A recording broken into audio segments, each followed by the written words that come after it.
In today's video, I'm going to teach you how to change product grid on Shopify 5 minutes. If you want your store to show more or fewer products per row, this quick walkthrough will help you control that layout so your collections look clean, consistent, and on brand.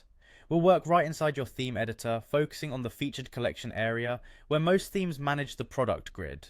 First, head to Shopify and open your admin dashboard.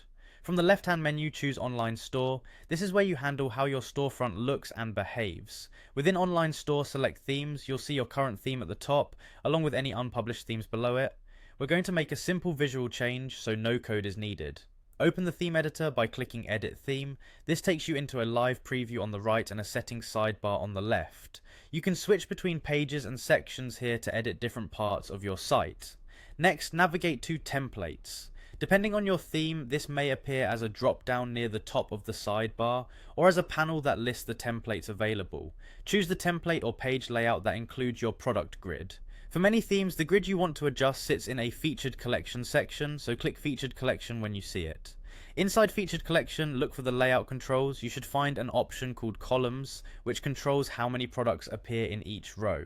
Increase the number for a denser grid, or decrease it for larger product tiles with more white space. As you change the value, watch the live preview to confirm spacing, image sizing, and text wrapping look good. Many themes also offer separate controls for desktop and mobile. If you see desktop and mobile column settings, set each intentionally so the grid stays readable on smaller screens. Use the preview device toggles to check how your changes feel on phones and tablets. If your theme labels differ, scan for terms like product grid, collection list, layout, or grid settings. The columns control often lives there.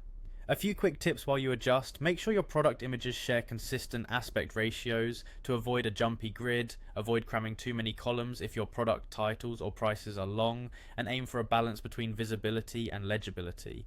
When you're satisfied, your storefront preview should reflect the new layout immediately, and your customers will see a cleaner, more intentional grid. That's it, your product grid is updated.